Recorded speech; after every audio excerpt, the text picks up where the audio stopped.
শেখ হাসিনাকে ফেরত আনতে জুডিশিয়াল প্রক্রিয়া এগুচ্ছে সরকার। জাতীয় স্বার্থের বাইরে কিছুই করা হবে না, ভিসা ইস্যুতে দিল্লির ইতিবাচক সাড়া।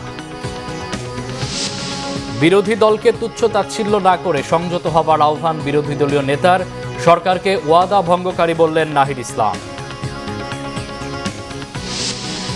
হামাক্রান্ত আরও 7 শিশুর মৃত্যু। ঢাকাসহ 4 সিটিতে টিকাদান চলছে। ডক্টর ইউনূস ও নূরজাহানের বিরুদ্ধে অনিয়ম ও দায়িত্ব অবহেলার অভিযোগে দুদকে আবেদন। জ্বালানি তেল নিয়ে ভোগান্তি কমছেই না। পেট্রোল পাম্পগুলোতে দীর্ঘ লাইন, কৃত্রিম চাহিদা, মজুদের মানসিকতাকে দায়ী করছেন পেট্রোল পাম্প কর্মকর্তারা। জীর্ণ পুরাতনকে বিদায় জানিয়ে নববর্ষ বরণের শেষ সময়ের প্রস্তুতি চলছে। বর্ণিল আয়োজনের প্রস্তুতিতে ব্যস্ত চারুকলার শিক্ষার্থীরাও। দেখছিলেন ক্রাউন সিমেন্ট সংবাদ শিরোনাম। এবারে বিস্তারিত। শেখ হাসিনাকে ফেরত আনতে জুডিশিয়াল প্রক্রিয়া এগোচ্ছে সরকার। ভারতের মাটি ব্যবহার করে শেখ হাসিনা যাতে দেশকে অস্থিতিশীল করতে না পারে সে বিষয়ে দেশটির সাথে আলোচনা হয়েছে। প্রধানমন্ত্রী তারেক রহমানের সাথে বৈঠক শেষে কথা জানিয়েছেন পররাষ্ট্র উপদেষ্টা হুমায়ুন কবির। জানান, দ্বিপাক্ষিক ও বহুপাক্ষিক সম্পর্কের ক্ষেত্রে সরকার জাতীয় স্বার্থকে প্রাধান্য দেবে।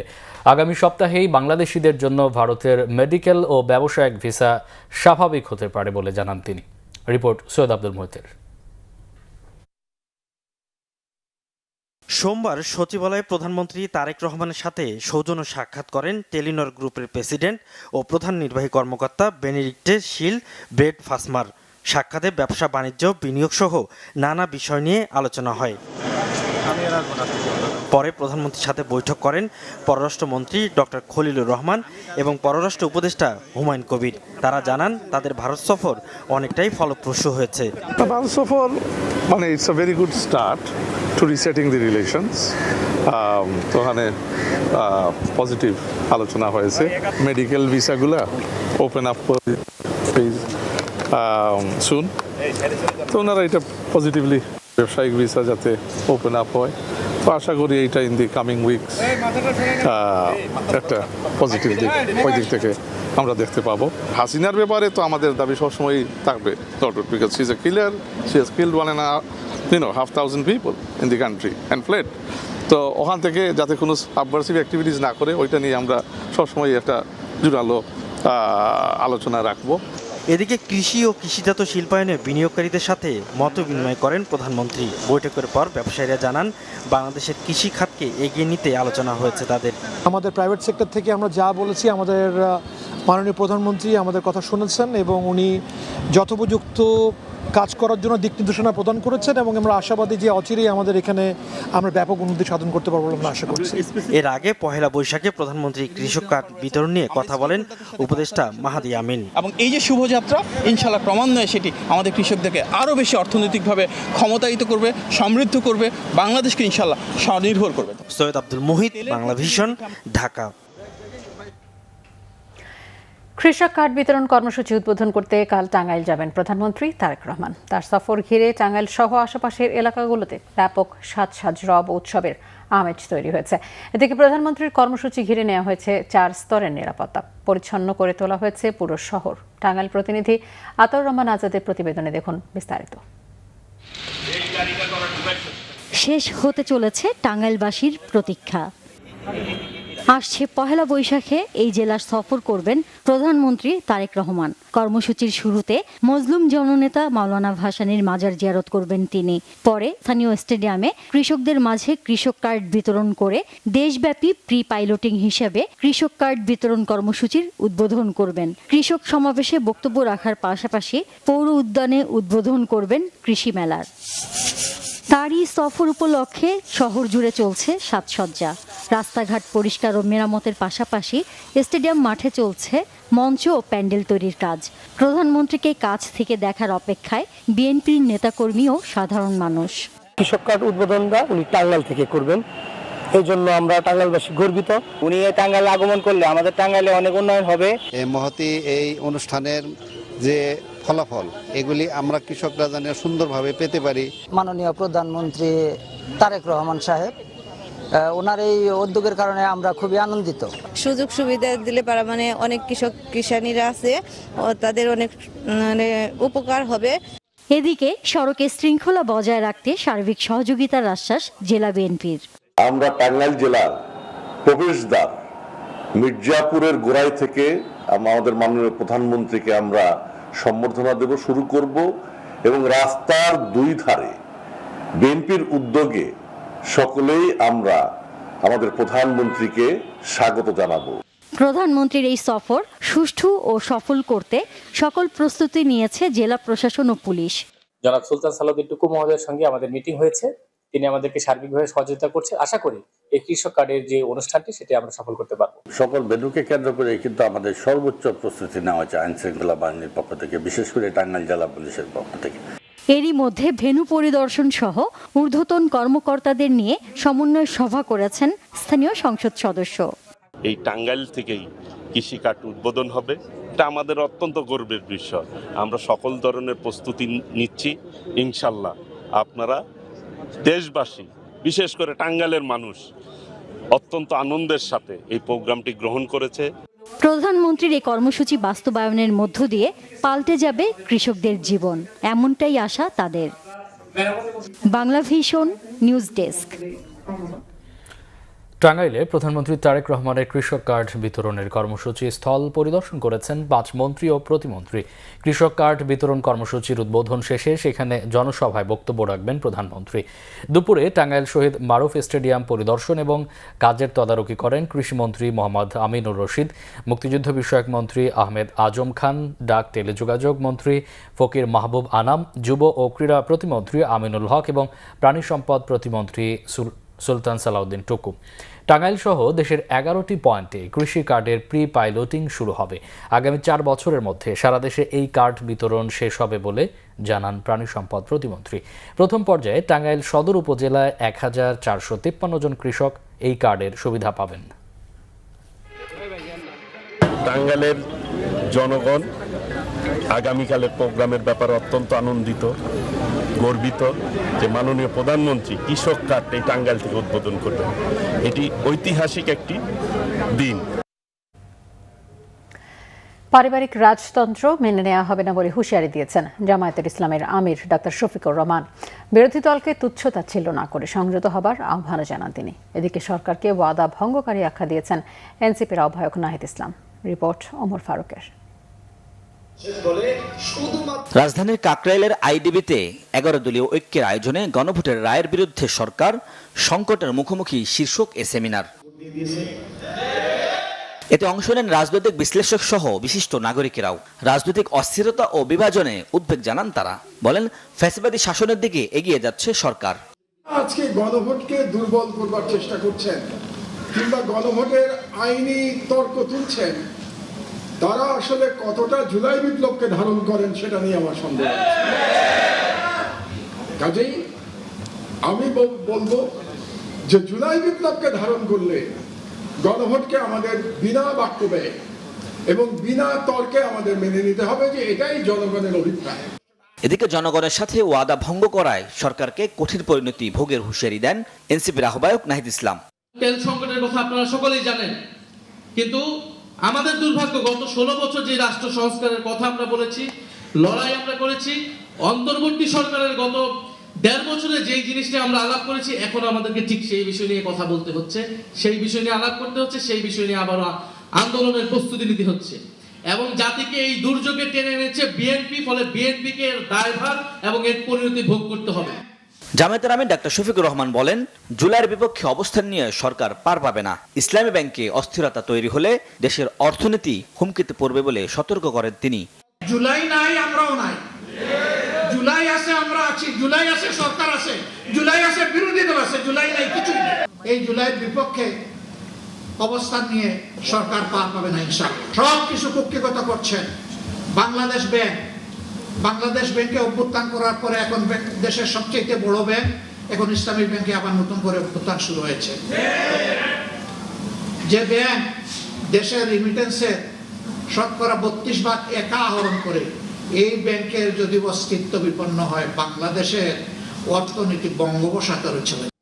গণভোটের রায় বাস্তবায়নের দাবিতে আগামী 24 এপ্রিল রাজধানীর সোহরাওয়ার্দী উদ্যানে সমাবেশে ডাক দিয়েছে 11 দল। ওমর ফারুক, বাংলা ভিশন, ঢাকা। রাজধানীর হাসপাতালে চিকিৎসাধীন হাম আক্রান্ত শিশুদের মধ্যে হামের টিকা না নেওয়াদের সংখ্যাই বেশি, এমনটি বলছেন অভিভাবকরা। চিকিৎসকরা বলছেন হামের প্রাদুর্ভাব ঠেকাতে শিশুদের টিকাদানে সচেতন হতে হবে অভিভাবকদের। রাজধানী সহ 4 সিটি কর্পোরেশনের দ্বিতীয় দিনের মতো চলছে হাম রুবেলা টিকাদান কর্মসূচি। এদিকে গত 24 ঘন্টায় হাম উপসর্গে 7 জনের মৃত্যু হয়েছে এবং একদিনে শনাক্ত হয়েছে 1371 জন। নাবিল জাহাঙ্গীরের রিপোর্ট। রাজধানীর মুগদা মেডিকেল কলেজ হাসপাতালের শিশু ওয়ার্ডের বিশেষ আইসোলেশনে সুস্থ হয়ে ওঠার অপেক্ষায় হাম আক্রান্ত এসব শিশু।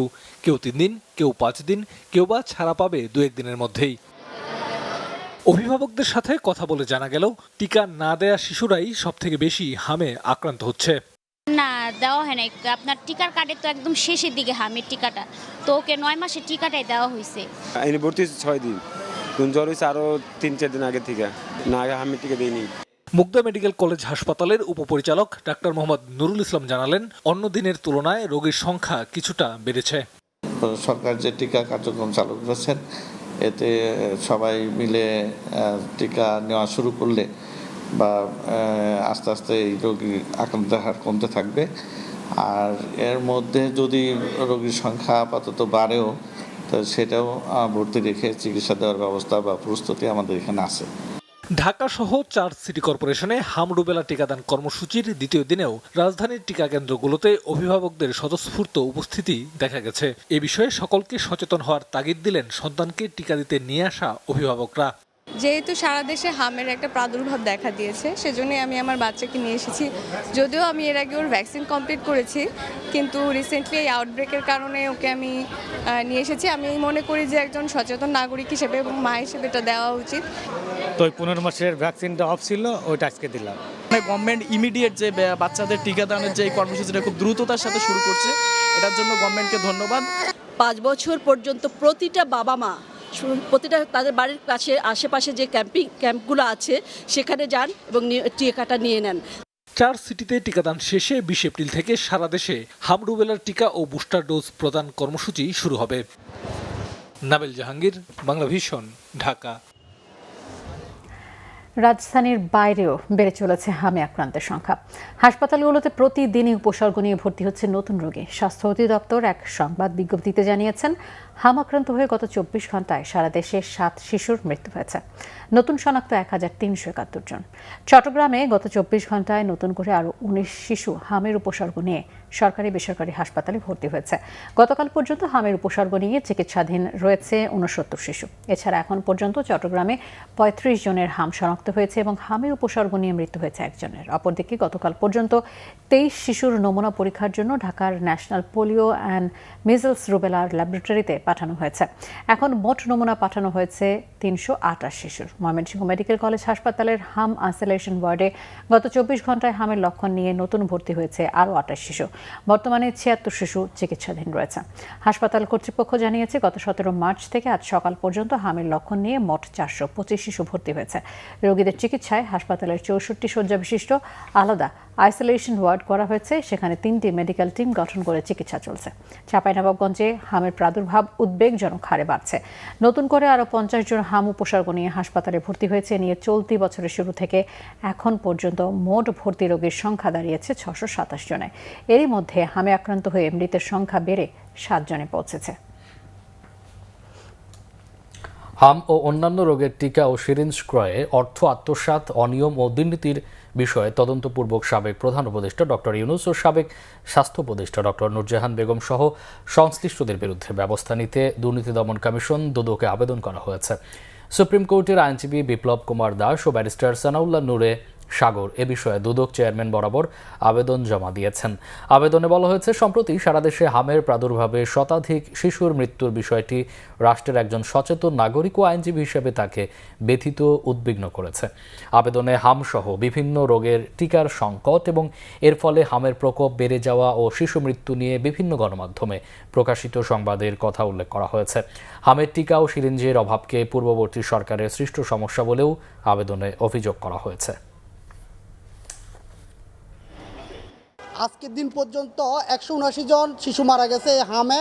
42,000 কোটি টাকা আমাদের বাজেটে থাকা সত্ত্বেও ওই টাকাটা আমাদের যথাযথভাবে ডক্টর ইউনূস এবং কি তার যে সাঙ্গপাঙ্গরা এটাই ব্যবহার করে নাই। তো এটা হচ্ছে যে এই যে দুর্নীতিটা, যে অবমূল্যায়নটা যেটা হয়েছে, সেটার জন্য ডক্টর ইউনূসই দায়ী এবং কি তার যে স্বাস্থ্য মন্ত্রণালয় ছিল ওই স্বাস্থ্য মন্ত্রণালয় দায়ী। সেটার জন্য আমরা দুর্নীতি দমন কমিশনে একটা অভিযোগ দায়ের করছি। সেই অভিযোগের আলোকে যাতে দুর্নীতি দমন কমিশন যথাযথ ব্যবস্থা নেয়, আর যদি যথাযথ ব্যবস্থা নেয় আমরা তাহলে এটা মহামান্য হাইকোর্টে রিট পিটিশন দায়ের করব। জ্বালানি তেল নিয়ে ভোগান্তি যেন কমছেই না। রাজধানীর পেট্রোল পাম্পগুলোতে আজও গ্রাহকদের দীর্ঘ লাইন। প্রতিদিনের মতোই তেল নিতে অপেক্ষা করতে হচ্ছে 3 থেকে 5 ঘন্টা পর্যন্ত। দীর্ঘ সময় লাইনে থেকে অতিষ্ঠ গ্রাহকরা। দীর্ঘ এই ভোগান্তির জন্য গ্রাহকদের কৃত্রিম চাহিদা, মজুদের মন মানসিকতা ও আতঙ্ককে দায়ী করছেন পেট্রোল পাম্প কর্মকর্তারা। শুভ মাহফুজের রিপোর্ট। রাজধানীর পেট্রোল পাম্পগুলোতে লম্বা লাইনে দীর্ঘ অপেক্ষা এখন প্রতিদিনের চিত্র। ইরান যুদ্ধের প্রভাবে গেল 1 মাসেরও বেশি সময় ধরে এমন ভোগান্তিতে জ্বালানি তেল নিতে হচ্ছে মোটরসাইকেল ও প্রাইভেট কার চালকদের। রাজধানীর রমনা পেট্রোল পাম্পের সামনে যানবাহনের লাইনের বিস্তৃতি হাইকোর্ট মোড় ঘুরে প্রেস ক্লাব হয়ে শিল্পকলা একাডেমি পর্যন্ত। কয়েক ঘন্টা অপেক্ষা করেও চাহিদা মতো তেল না পাওয়ায় হতাশ গ্রাহকরা। আমরা এর থেকে তো একটু সুরাহ চাইতেছি যে একটু ভালো হোক পরিস্থিতিটা, আমাদের যে ভোগান্তিটা যেন না হয়। এতদিন হয়ে গেল তেল, সরকার বলে তেলের সংকট নাই, কিন্তু পাম্পে আসলে এরকম ফুল তেল দেয় না, এটার কারণ কি? এর আগে আরও 4-5টা পাম্পে গিয়েছে, কোথাও তেল নাই। আর সবচেয়ে বড় কথা হচ্ছে গভর্নমেন্ট যে ফুয়েল পাস অ্যাপটা ছেড়েছে ওটা এত রেজিস্ট্রেশন করা যাচ্ছে না। একই চিত্র রাজধানীর পরিবাগের মেঘনা ফিলিং স্টেশনেও। যানবাহনের লাইন শাহবাগ বাংলাদেশ মেডিকেল হয়ে মোতালিব প্লাজা পর্যন্ত বিস্তৃত। এই স্টেশন থেকে তেল নিতে ব্যক্তিগত গাড়ির চালক ও বাইকারদের অপেক্ষা করতে হচ্ছে ঘন্টার পর ঘন্টা। 11:50 সিরিয়াল দিছি, এখন 12:30 বাজে। 10টায় দাঁড়িয়েছিলাম, এখন তো 12:20 বাজে, মোটামুটি 2 ঘন্টা 20 মিনিট লাগবে। এখানে ভিড়ের কোনো আমি উৎসই পাইতেছি না, কারণ যেহেতু সব তেলের পাম্পই খোলা, এত ভিড় কেন? দাদা বাংলাদেশ কি করবো আমরা, কি করবো তেল নাই, তেল দিয়ে দেয় কেড়ে দেয়, টাঙ্কি ভরি কেড়ে দেয় 10 লিটার, এই অবস্থা। সিরিয়াল দিয়ে আস্তে আস্তে এবং তো ঢুকলাম, মালিকটা ফোন দিয়ে বলে তেল পাইছো, ড্রাইভারের কি খাইছে না খাইছে এই খবরটা লয় না, আগে তেল পাইছো এই খবরটা লয়। চাহিদা না থাকলেও অনেককেই তেল নিতে আসতে দেখা যায়, আবার নিয়ম না মেনেও উল্টো পথে পাম্পে প্রবেশ করতে দেখা যায় কিছু কিছু গাড়ি। এতে পরিস্থিতি সামাল দিতে হিমশিম অবস্থা পাম্প কর্মচারীদের। আমি কিন্তু ঢুকাই নাই, উনি যখন গাড়ি ফাঁকা হবে তারপর ঢুকাবো। কিন্তু সাংবাদিকের জন্য আমরা বলছি যে এইখান থেকে কয়েকটা গাড়ি তেল দেবো, বললাম ওনারা সবাই হুটুজুক করে প্রত্যেকটা দিন এই লাইন থেকে এসে তেল নেওয়ার চেষ্টা করে। তেলের প্রয়োজন হলে নেওয়া দরকার, কিন্তু না প্রয়োজন নাই তারপর আইতেছে তেল নেওয়ার জন্য, এতে বিশৃঙ্খলা হইতেছে, তেলের শর্ট পড়তেছে।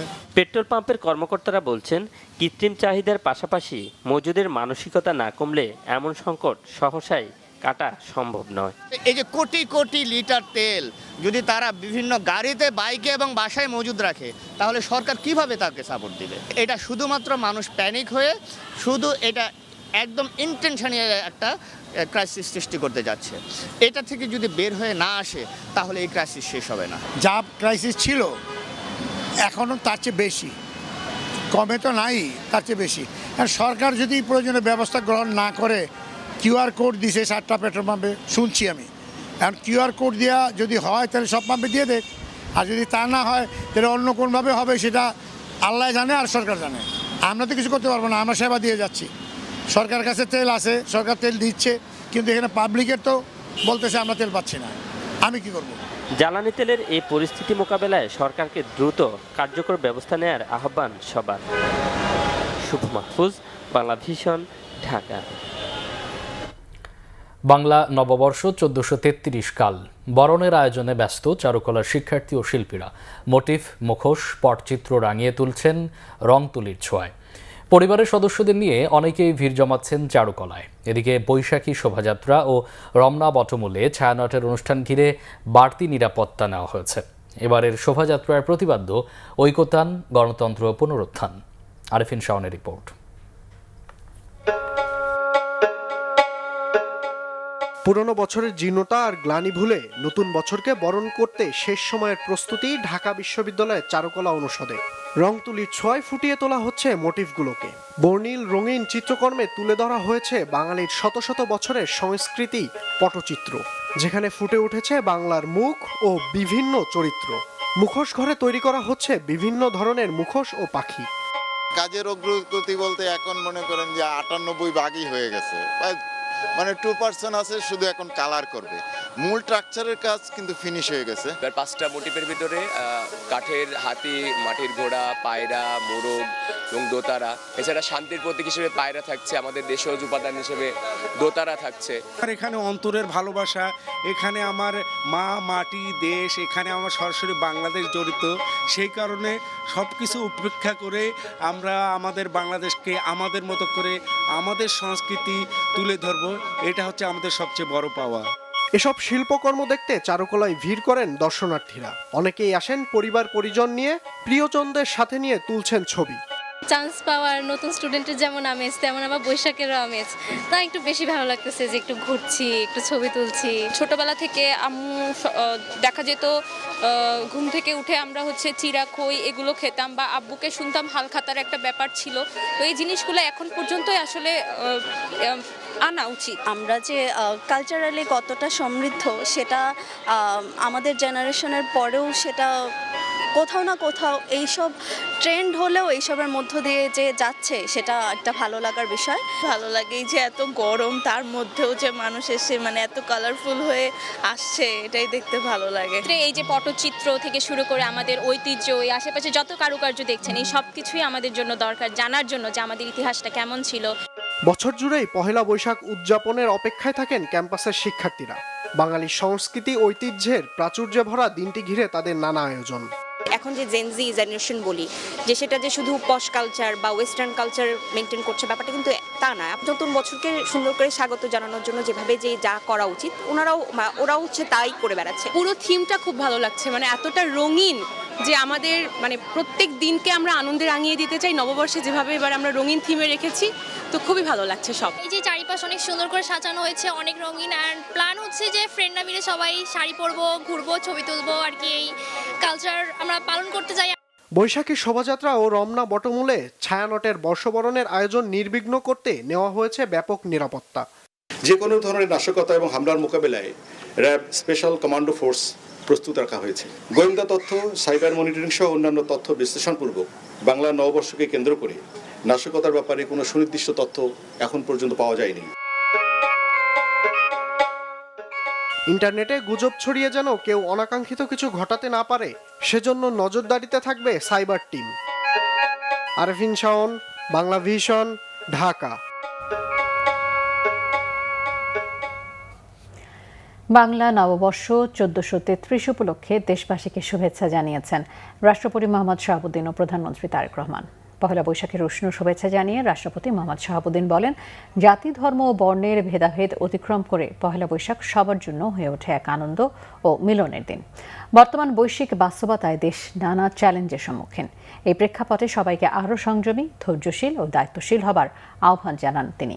এদিকে প্রধানমন্ত্রী তারেক রহমান দেশবাসীকে শুভেচ্ছা জানিয়ে বলেন, পহেলা বৈশাখ জাতিসত্তার ইতিহাস, সংস্কৃতি ও আত্মপরিচয়ের এক অনন্য প্রতীক। বাংলা নববর্ষ সামনে এনেছে নতুন প্রত্যাশা এবং নতুন সম্ভাবনা। দীর্ঘ 1.5 দশকের ফ্যাসিবাদী শোষণ শাসনের অবসানের পর নতুন গণতান্ত্রিক সরকার দায়িত্ব নিয়েই সব শ্রেণী পেশার মানুষের জীবন মান উন্নয়নে নানা কর্মসূচি বাস্তবায়ন শুরু করেছে। যার যার ধর্মীয় ও সামাজিক মূল্যবোধ এবং সংস্কৃতির অন্তর্নিহিত সহনশীলতা, উদারতা ও সম্প্রীতির চর্চা গণতন্ত্রকে আরও শক্তিশালী করবে। নতুন বছরের প্রথম প্রভাতে অতীতের সব হতাশা ও সীমাবদ্ধতা কাটিয়ে নতুন উদ্যমে এগিয়ে যাওয়ার প্রত্যয় ব্যক্ত করেন প্রধানমন্ত্রী।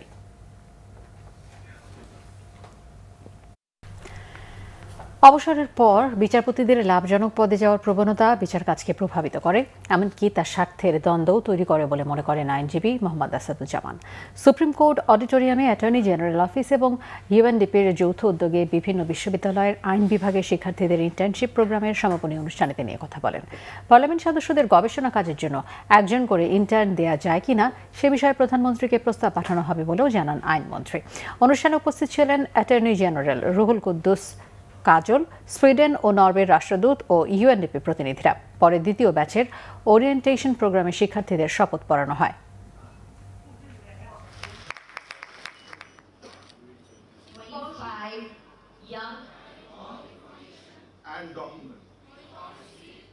মাননীয় প্রধানমন্ত্রীর সাথে কথা বলেছি, পার্লামেন্ট মেম্বারদের জন্য একজন করে ইন্টার্ন দেওয়া যায় কিনা বিভিন্ন বিশ্ববিদ্যালয় থেকে, যারা পার্লামেন্ট মেম্বারদের রিসার্চ ওয়ার্কগুলো করে দেবেন পিরিয়ডিক্যালি। এখান থেকে দুইটা লাভ হবে, একটি হলো আইন প্রণয়নের সাথে তারা সম্পৃক্ত হতে পারবেন, কিভাবে আইন প্রণয়ন হচ্ছে। দ্বিতীয়ত হলো কিভাবে রাজনৈতিক পরিবেশকে একটি সুস্থ, পরিশীলিত এবং যুক্তিতর্কের জায়গায় আনা যায়, সেরকম একটি জায়গা হয়তো আমরা তৈরি করতে পারবো। তথ্যের অধিকার নিশ্চিতের পাশাপাশি তথ্যের সুরক্ষাও এখন সময়ের বড় চ্যালেঞ্জ বলে মন্তব্য করেছেন তথ্য সম্প্রচার মন্ত্রী জহিরুদ্দিন স্বপন। দেশে প্রথমবারের মতো আয়োজিত ব্রডব্যান্ড এক্সপো 2026-এ প্রধান অতিথির বক্তৃতায় তিনি মন্তব্য করেন। এক্সপোতে ইন্টারনেট সেবার দাম কমিয়ে মান বাড়ানো সহ নানা বিষয়ে উঠে আসে স্টেক হোল্ডারদের আলোচনায়। বিস্তারিত শুভ ইসলামের রিপোর্টে। অপতথ্যকে রুখতে না পারলে সমাজ কাঠামোয় বড় ধরনের সমস্যার সৃষ্টি হতে পারে বলে মন্তব্য করেছেন তথ্য ও সম্প্রচার মন্ত্রী জহিরুদ্দিন স্বপন।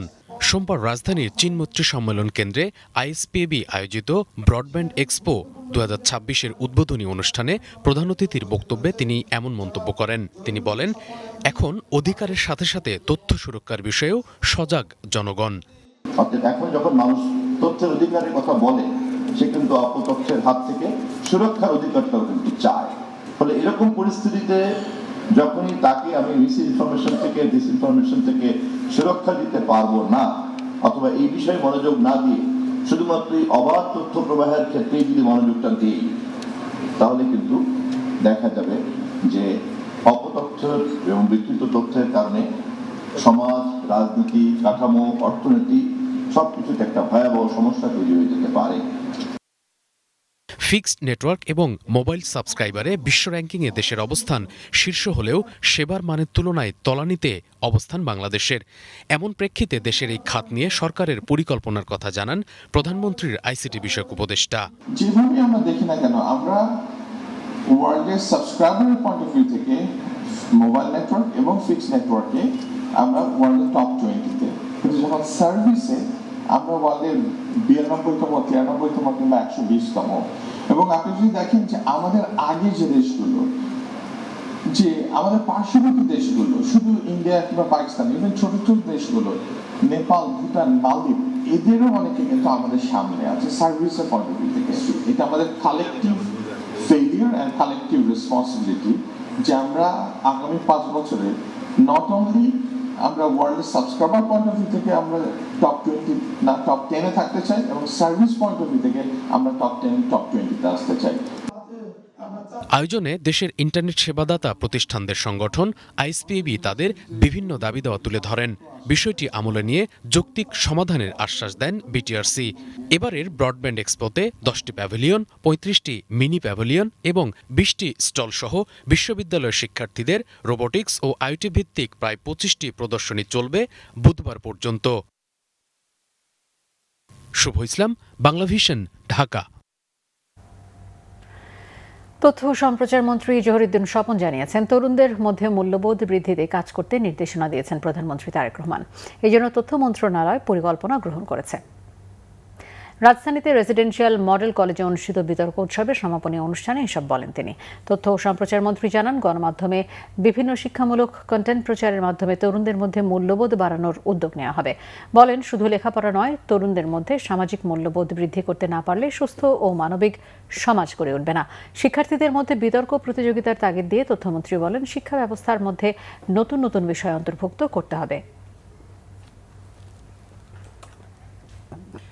নির্বাচন ইশতেহার অনুযায়ী প্রাথমিক বিদ্যালয়ে ধর্মীয় শিক্ষক নিয়োগ দেওয়ার বিষয়ে সরকারকে কার্যকর পদক্ষেপ নেওয়ার দাবি জানিয়েছে ইসলামী আন্দোলন বাংলাদেশ। বিকেলে সেগুনবাগিচা বিএমএ ভবনে জাতীয় ওলামা মাশায়েখ আইম্মা পরিষদ আয়োজিত দেশের সকল প্রাথমিক বিদ্যালয়ে বাধ্যতামূলক ধর্মীয় শিক্ষক নিয়োগে করণীয় শীর্ষক মতবিনিময়ের সভায় এই দাবি জানান দলটির সিনিয়র নায়েবে আমির সৈয়দ মোহাম্মদ ফয়জুল করিম। দ্রুত সময়ের মধ্যে প্রাথমিক বিদ্যালয়ে ধর্মীয় শিক্ষক নিয়োগ দেওয়ার বিষয়টি বাস্তবায়নের লক্ষণ দেখা না গেলে আন্দোলনের মধ্য দিয়ে দাবি আদায় করা হবে বলে হুঁশিয়ারি দেন তিনি। এছাড়া অতীতে পতিত আওয়ামী সরকার শিক্ষা প্রতিষ্ঠানে ধর্মীয় শিক্ষক নিয়োগ দেওয়ার বিষয়ে আশ্বস্ত করলেও তা বাস্তবায়ন না করে দেশের মানুষের সাথে প্রতারণা করেছিল জানিয়ে বর্তমান সরকারকে এ বিষয়ে অগ্রাধিকার দেওয়ার দাবি জানান তিনি। ইরানের প্রয়াত সর্বোচ্চ নেতা আয়াতুল্লাহ সৈয়দ আলী খামেনি আধ্যাত্মিক ব্যক্তিত্ব, দৃঢ় প্রত্যয়ী আরেফ ও মুক্তিকামী মানুষের নেতা। তার যোগ্য ও বলিষ্ঠ নেতৃত্বে ইরান জ্ঞান-বিজ্ঞান সহ বিভিন্ন ক্ষেত্রে নজর কাড়া সাফল্য অর্জন করেছে, পরিচিতি লাভ করেছে বিশ্বের অন্যতম বৃহৎ শক্তিধর দেশ হিসেবে। খামেনির শাহাদাতের 40তম দিন উপলক্ষে ঢাকা বিশ্ববিদ্যালয়ে এক স্মরণ সভা ও সেমিনারে এসব কথা বলেন বক্তারা আরও বলেন, সম্পূর্ণ অন্যায়ভাবে ও আন্তর্জাতিক আইন লঙ্ঘন করে আমেরিকা ও ইসরায়েলের চাপিয়ে দেয়া যুদ্ধে ইরান শক্তিশালী প্রতিরোধ গড়ে তুলেছে এবং শত্রুপক্ষকে নাস্তানাবুদ করেছে, তাতে শত্রুরাও হতবাক হয়েছে। সেমিনারে প্রধান অতিথি হিসেবে উপস্থিত ছিলেন বাংলাদেশে নিযুক্ত ইসলামী প্রজাতন্ত্র ইরানের রাষ্ট্রদূত ডক্টর জালিল রাহিমি জাহানাবাদী। বিশেষ অতিথি ছিলেন দৈনিক আমার দেশের সম্পাদক মাহমুদুর রহমান। সেমিনারে মূল প্রবন্ধ উপস্থাপন করেন ঢাকা বিশ্ববিদ্যালয়ের ইসলামের ইতিহাস ও সংস্কৃতি বিভাগের অধ্যাপক ডক্টর মোহাম্মদ আবুল কালাম আজাদ। নরসিংদীর শিল্পাঞ্চলে গ্যাস সরবরাহ জোরদারের লক্ষ্যে নতুন গ্যাস লাইন নির্মাণ কাজের উদ্বোধন করেছেন নরসিংদী 1 আসনের সংসদ সদস্য খায়রুল কবির খোকন। বিকেলে দক্ষিণ শিলমান্দির এনআর স্পিনিং মিলস লিমিটেডের সামনে উদ্বোধনী অনুষ্ঠান অনুষ্ঠিত হয়। সভাপতিত্ব করেন এনআর স্পিনিং মিলস লিমিটেডের ব্যবস্থাপনা পরিচালক রুহুল আমিন। ছিলেন নরসিংদী 3-এর সংসদ সদস্য মঞ্জুর এলাহি, আমানত শাহ গ্রুপের chairman Hilal Mia, Narsingdi chamber of কমার্সের প্রেসিডেন্ট রাশেদুল হাসান রিন্টু ও নরসিংদী চেম্বার অব কমার্সের সাবেক প্রেসিডেন্ট আব্দুল মোমেন মোল্লা। প্রকল্পের আওতায় নরসিংদী সিজিএস থেকে 5 দোনা মোড় হয়ে বাগদি প্রাণ আরএফএল এলাকা পর্যন্ত 20 ইঞ্চি ব্যাসের এবং 150 পিএসআইজি ক্ষমতার গ্যাস লাইন বসানো হবে। রাজধানীর শ্যামলীর centre for kidney diseases and urology CKD হাসপাতালে চাঁদা দাবির ঘটনায় মঈনুদ্দিন মঈনকে গ্রেফতার করেছে র্যাব। তার আরও 6 সহযোগীকেও গ্রেফতার করা হয়েছে। র্যাবের মহাপরিচালক আহসান হাবিব পলাশ জানান, মঈনকে নড়াইলের কালিয়ার দাদনতলা গ্রাম থেকে গ্রেফতার করা হয়। মঈন তার ফুপুর বাসায় আত্মগোপনে ছিল। তাকে ঢাকায় আনা হচ্ছে জানিয়ে তিনি বলেন, পরে শেরেবাংলা নগর থানায় হস্তান্তর করা হবে। এছাড়া বাকি 6 জনকে বিভিন্ন জায়গা থেকে গ্রেফতার করা হয়েছে। এর আগে গত শনিবার সিকেডি হাসপাতালের ওটি ইনচার্জ আবু হানিফ বাদী হয়ে শেরেবাংলা নগর থানায় সাবেক যুবদল নেতা মঈনুদ্দিন মঈনকে 1 নম্বর আসামি করে একটি চাঁদাবাজির মামলা করেন। মামলার এজাহারে উল্লেখ করা হয়, মঈন ও তার সহযোগীরা দীর্ঘদিন ধরে 5 লাখ টাকা চাঁদা দাবি করে আসছিল। দাবিকৃত চাঁদা দিতে অপারগতা প্রকাশ করলে আসামিরা বিভিন্ন ধরনের ভয়ভীতি ও হুমকি দিচ্ছিল।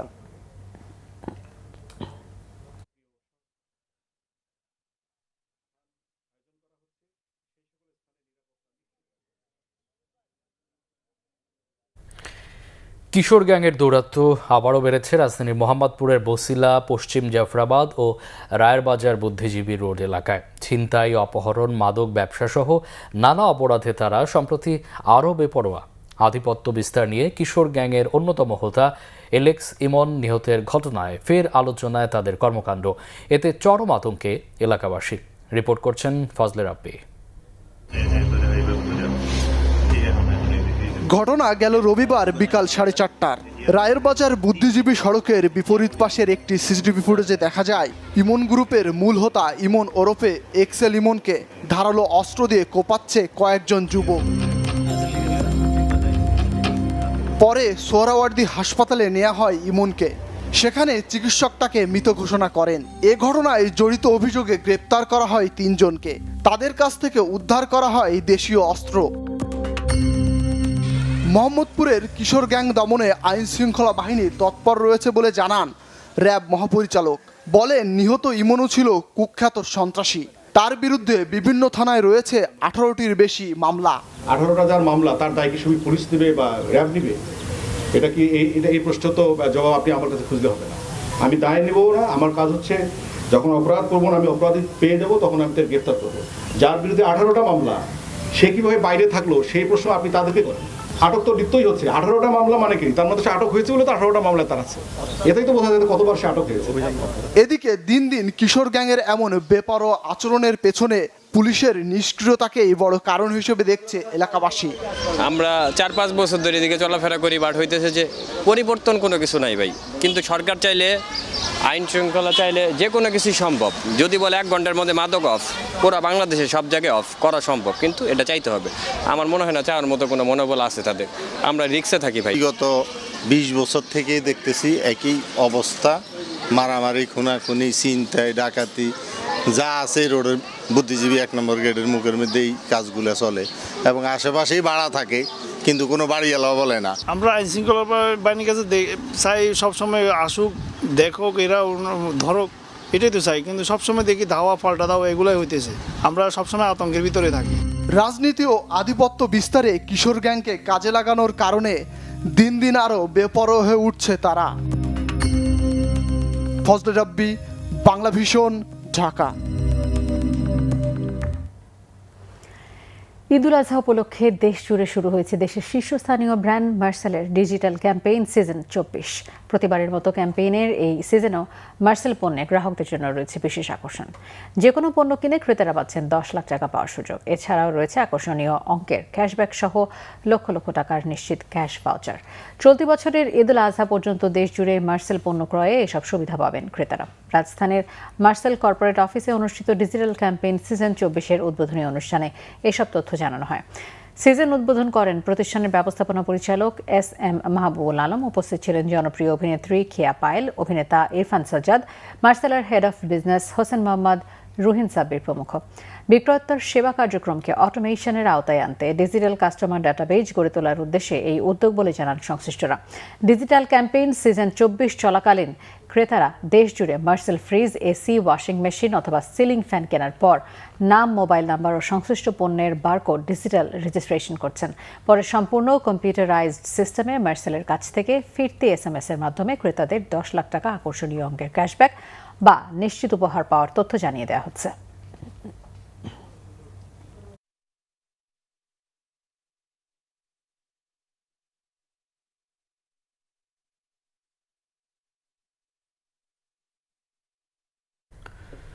সরকারের সামাজিক নিরাপত্তা কর্মসূচির আওতায় বয়স্ক, বিধবা, প্রতিবন্ধী ভাতা ও শিক্ষা উপবৃত্তি সহ বিভিন্ন ধরনের ভাতা বিতরণে আগের মতোই সমান জনপ্রিয়তা ধরে রেখেছে মোবাইল আর্থিক সেবাদানকারী প্রতিষ্ঠান নগদ।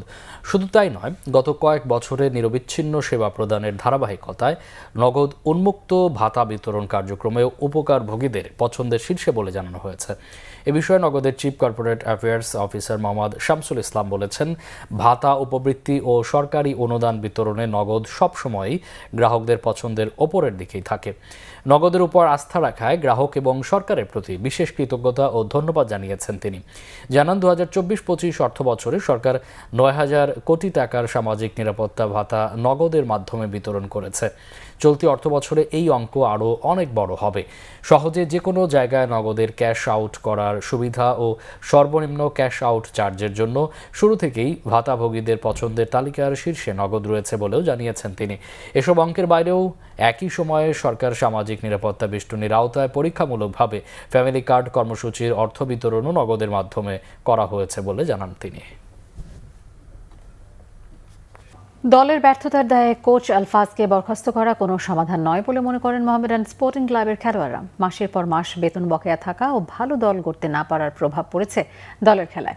চলতি লিগে মোহামেডানের অবস্থা খুবই করুণ। ভালো দল করতে না পারার ব্যর্থতার দায় কোচ বরখাস্ত করেই মিটিয়েছে মোহামেডানের কর্মকর্তারা।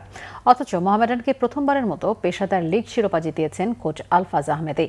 তবে 12 ম্যাচে 11 পয়েন্ট নিয়ে রেলিগেশনের সংখ্যায় আছে ঐতিহ্যবাহী দলটি। তবে খেলোয়াড়রা বলছেন ভিন্ন কথা। কোচ বরখাস্ত করাটা সমস্যার সমাধান নয়। লিগে এখনও মোহামেডানের 6টি ম্যাচ বাকি। আলফাজেরই সহকারী আব্দুল কাইয়ুম সেন্টুকে দায়িত্ব দেওয়া হয়েছে হেড কোচের। দলের জন্য ভালো কিছু করার চেষ্টা সেন্টুর, যদিও কোচ ছাঁটাইকে কর্মকর্তাদের শাক দিয়ে মাছ ঢাকার মতোই ঘটনা বলে মনে করেন সাদা কালো অধিনায়ক।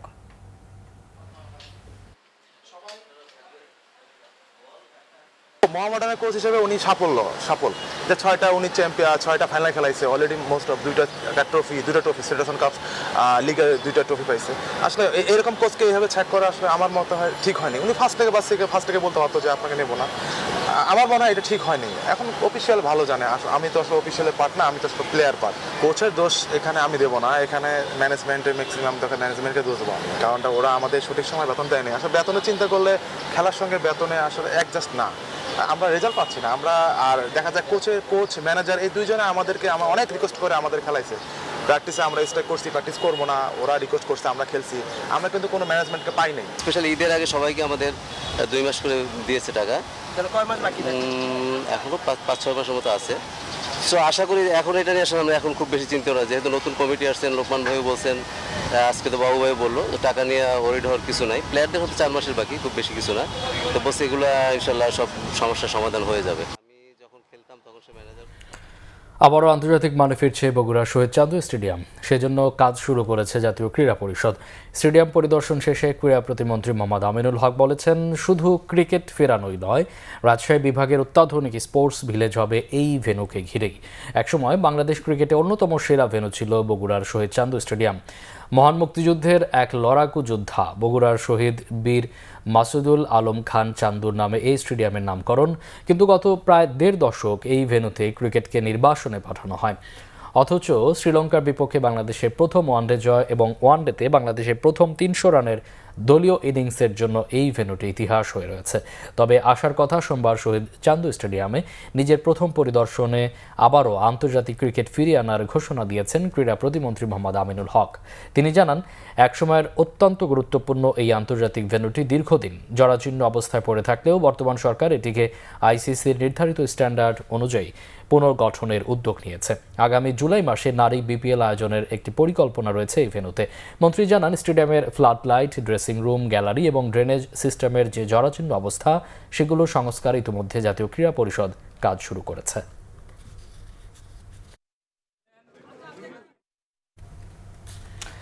আমরা সংবাদ শেষ করব, তার আগে ক্রাউন সিমেন্ট শিরোনামগুলো জানিয়ে দেব আরও একবার। শেখ হাসিনাকে ফেরত আনতে জুডিশিয়াল প্রক্রিয়া এগুচ্ছে সরকার, জাতীয় স্বার্থের বাইরে কিছুই করা হবে না, ভিসা ইস্যুতে দিল্লির ইতিবাচক সাড়া। বিরোধী দলকে তুচ্ছ-তাচ্ছিল্য না করে সংযত হবার আহ্বান বিরোধী দলীয় নেতার, সরকারকে ওয়াদা ভঙ্গকারী বললেন নাহিদ ইসলাম। হামাক্রান্ত আরও 7 শিশুর মৃত্যু, ঢাকাসহ 4 সিটিতে টিকাদান চলছে। ডক্টর ইউনূস ও নূরজাহানের বিরুদ্ধে অনিয়ম ও দায়িত্ব অবহেলার অভিযোগে দুদকে আবেদন। জ্বালানি তেল নিয়ে ভোগান্তি কমছেই না, পেট্রোল পাম্পগুলোতে দীর্ঘ লাইন, কৃত্রিম চাহিদা, মজুদের মানসিকতাকে দায়ী করছেন পেট্রোল পাম্প কর্মকর্তারা। 1432 বঙ্গাব্দকে বিদায় জানিয়ে নববর্ষ 1433 বরণে বর্ণিল আয়োজনের প্রস্তুতি, দেশজ সংস্কৃতি আর ঐতিহ্য তুলে ধরে শোভাযাত্রার প্রস্তুতিতে ব্যস্ত চারুকলার শিক্ষার্থীরা। এই ছিল এখনকার মতো, পরের সংবাদ রাত 1টায় দেখার আমন্ত্রণ রইল। এছাড়া বাংলা ভিশন সংবাদ ও সংবাদ সংশ্লিষ্ট অনুষ্ঠান দেখতে ভিজিট করুন www.bvnews24.com ও facebook.com/banglavisionnews এবং সাবস্ক্রাইব করুন youtube.com/banglavisionnews। এতক্ষণ সাথে থাকায় অসংখ্য ধন্যবাদ। শুভরাত্রি।